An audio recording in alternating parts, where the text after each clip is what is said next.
Hey everybody, it's Eric in the garden today. Want to do a quick video on watering. Want to show you something I haven't seen in my garden before. I have a more in-depth video on how you can figure out how much you should be watering your rose bushes. So click below and you'll see one of those videos from a couple weeks ago. One thing I always try to stress with any type of gardening, whether it's roses or vegetables or just about anything, pay attention to the forecast, and that will really let you know what you need to be doing.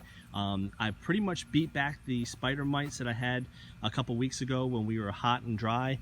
You can still see some of the lingering effects. You know, the leaves aren't quite as green as they otherwise would be. And I keep staring at these leaves. I see maybe some mites trying to come back, but I don't really see anything moving along. So far so good. But we were in the low to mid 90s for our temperature today, and we're going to be 90 to 95 right through the weekend. So in anticipation of that, tonight I'm going to spray, and I'm going to have something for mites, something that would kill any of them now, Avid, and then Tetrasan, which would do a number on the eggs for the next couple weeks. So again, pay attention to the forecast. My concern this week is mites, because we're going to be hot and dry right through the weekend. The other concern of mine is staying ahead of watering.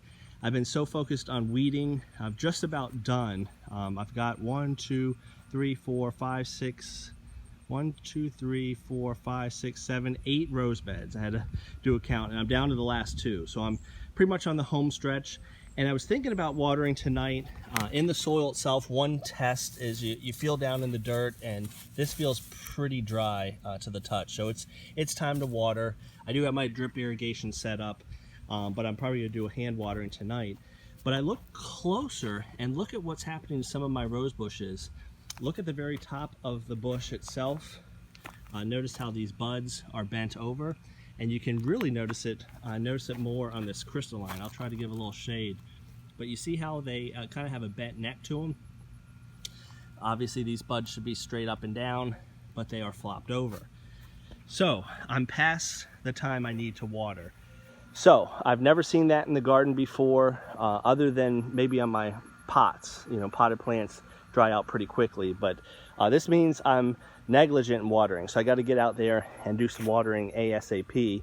The rose bush is not dead. What happens is it shuts down, and because of lack of water. So that's a, you know, kind of an emergency in terms of you got to get water on that bush pretty quickly. So the point of this video is, when you have periods of hot and dry weather, again, watch out for spider mites, and again, watering. I may up it to 2 to 3 times this week based on these plants kind of suffering, and they look good other than the bent neck at the top. So the whole point to this video is, look at your forecast and utilize it. If you've got some steady soaking rains coming, maybe that's when you want to put down some of your fertilizers. If you have a period of hot and dry weather, your challenges that week, again, are going to be watering and perhaps staying ahead of the spider mites. I plan to do a video in the next couple days on some fertilizing after I give it a good dosing of water. This, incidentally, is Silver Cream, beautiful bloom right there.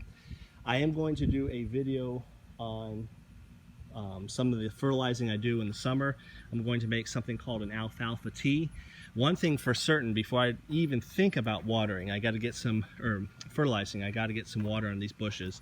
Certainly you don't want to fertilize in dry conditions. So I'm going to get these bushes well hydrated over the next couple days. This is a fern here, and again, you can see some of the top stems bending over.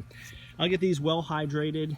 I'll do a video on some alfalfa tea, putting that down, and feed some of these bushes as they go into the summer months once I get them hydrated. So again, look at your forecast. That will tell you what you need to do in the coming weeks. Let's say you have a wet period upon you. Maybe you need to be more vigilant with spraying for black spot and diseases such as that.